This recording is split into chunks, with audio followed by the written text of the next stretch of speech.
All right, welcome everybody. It is April 19th, team call night, and I wanted to talk a little bit tonight about, like, we have a lot of people now that are in different parts of their coaching journey, and that's really exciting because this business is really nice. No matter where you are in your journey, if you're brand new or if you've been here for a while but you want to recommit, or you, let's say, have just been loving the products and the programs for a long time and you really want to start helping people, this job in this business is always here for you to do what you want to do with it.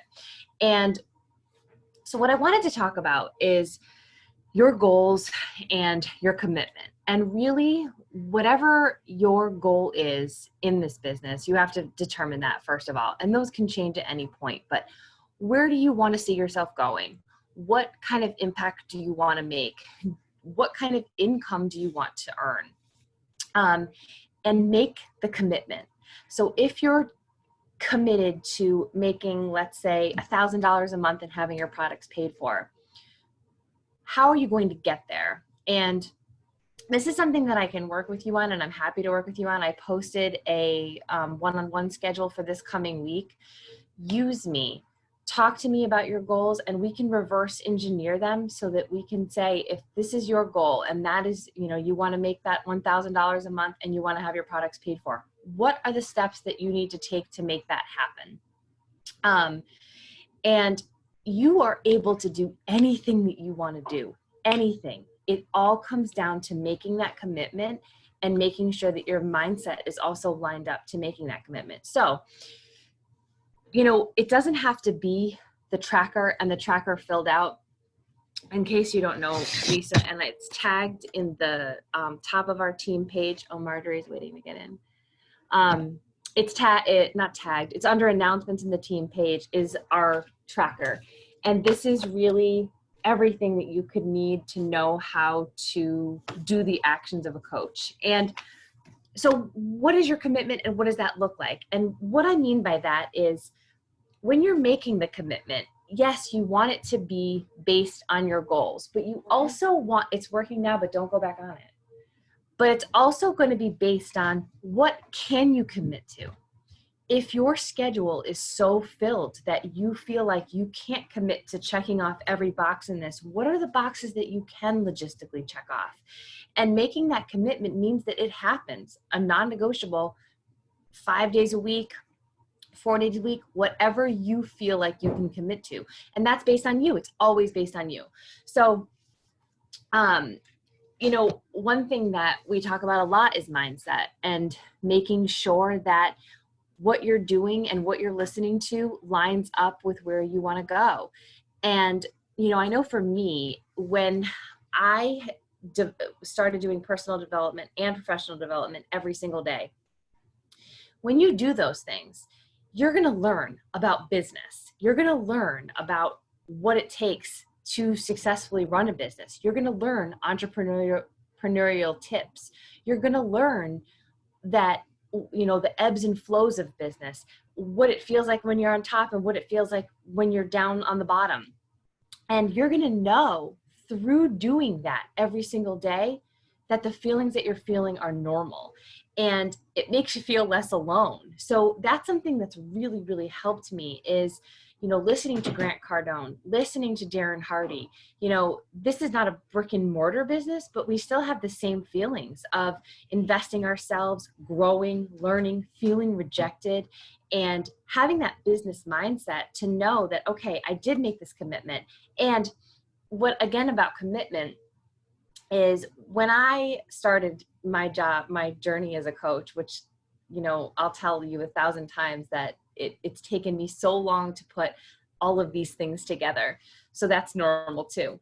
But one thing is that I heard, I think it was on a national wake up call, a coach said, why would you ever give this business less time than you would give a bachelor's degree?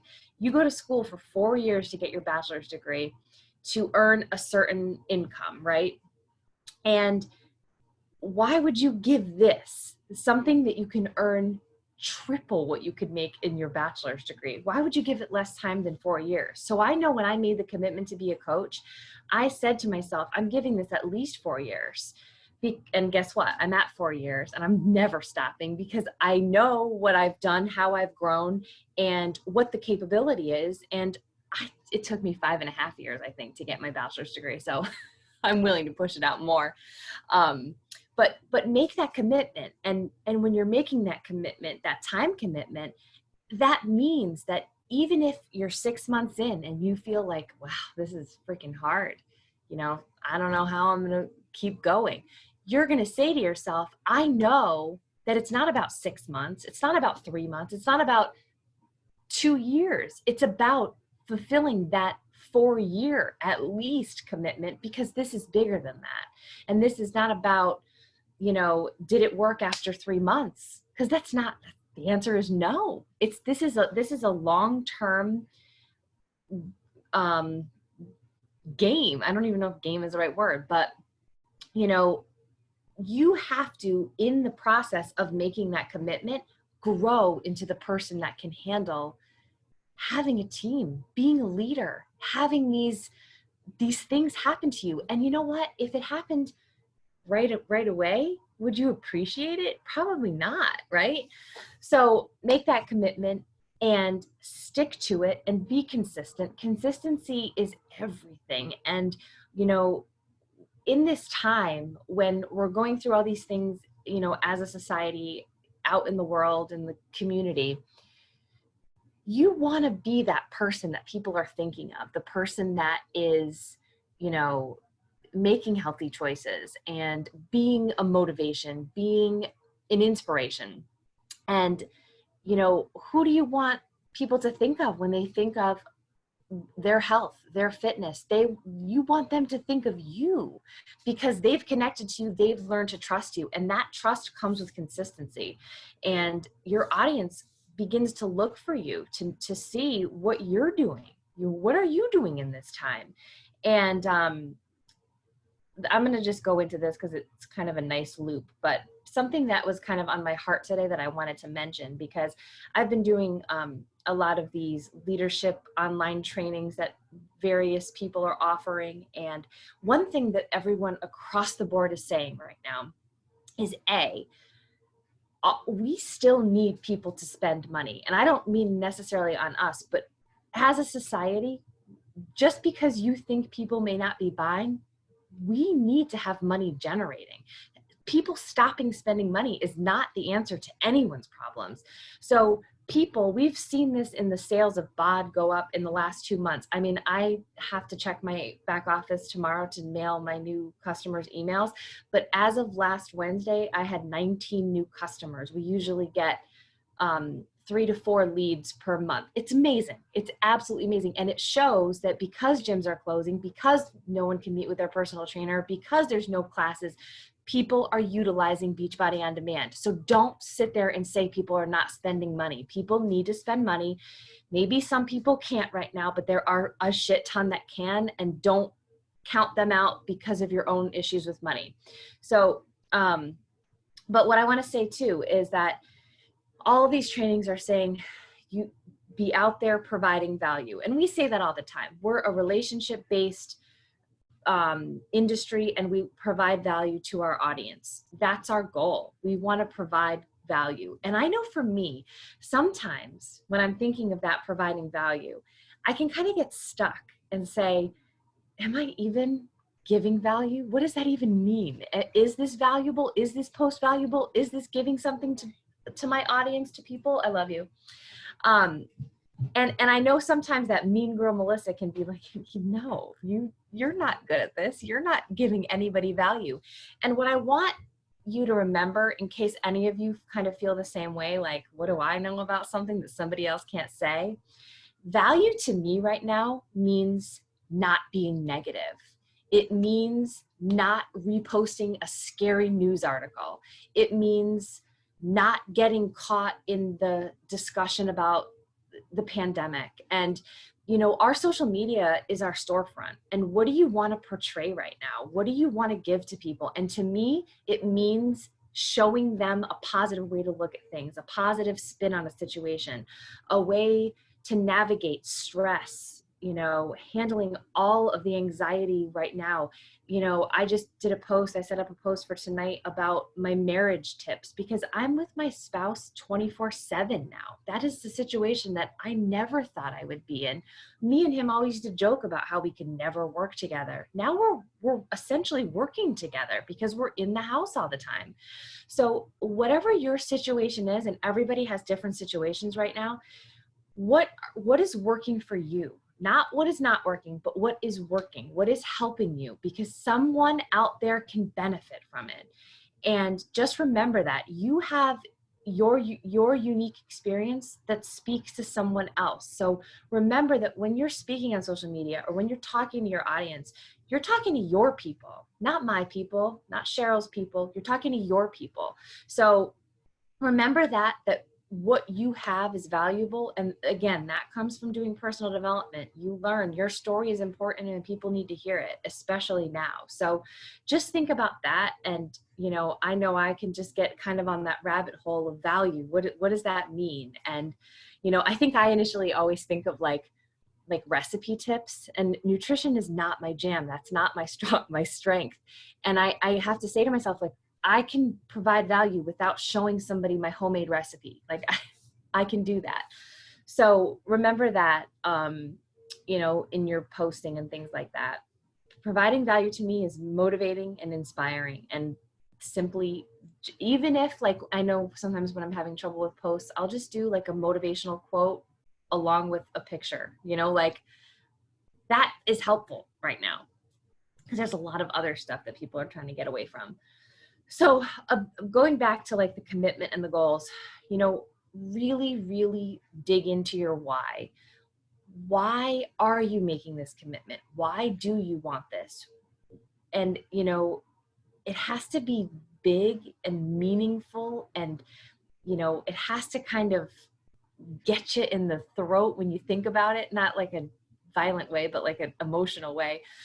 Why do you want this? And really, really dig into that, because that why is going to make that commitment easier for you.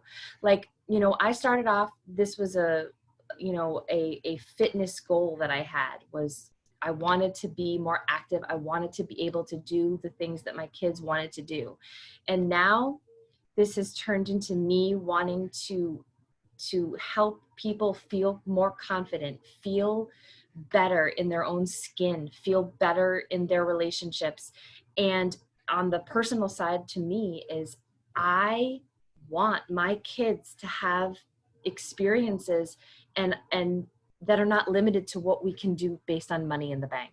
I don't want that for them. I want my kids to not leave college with tons of debt. I want to take my parents on a trip to Disney World like they've taken us 1,000 times. Like, I want to provide for my family. And that, if you wonder why I get up and do the same things every single day, that is why. Because I know that if I gave up on this dream, then that would go away too. And that is not worth it to me. I will never stop until I get to that point, and I'll still never stop, because there's still, even when I reach my financial goals, there's still going to be women who need to feel more confident, who need to feel better about their lives and more in control of their lives. And for so many years, I didn't feel in control, and I want to give that to everyone. So really, really figure out your why right now and let it grow and develop over time. And, every week we have to write it in our tracker, and it looks different every week to me. It's still the same, but sometimes things sound different. Like this week it wrote I can't even read my own handwriting, to be the best for my kids, to show them what is possible, to be able to give, I should write more clearly, to be able to give to my family, and something in the world, something about the world. That's going to be on my to-do list, is writing more clearly in my tracker. But it looks different, but the feelings are still the same. So really dig into your why, and that will help you keep that commitment. Being really intentional with your time, and knowing that if the things that you need to do every week, every day, those things have to be done. How are you going to do that? And that comes back to the commitment. Don't commit to something you can't follow through with. Okay, hurry up. Don't do it, because if you can't make that commitment, if you can't follow through with it, why are you making it? It's not going to happen. So make sure that you can commit to it and then make that a non-negotiable. Something I heard today that I loved so much is that, and this kind of goes with our feelings of feeling, oh, I thought someone was waiting. Okay.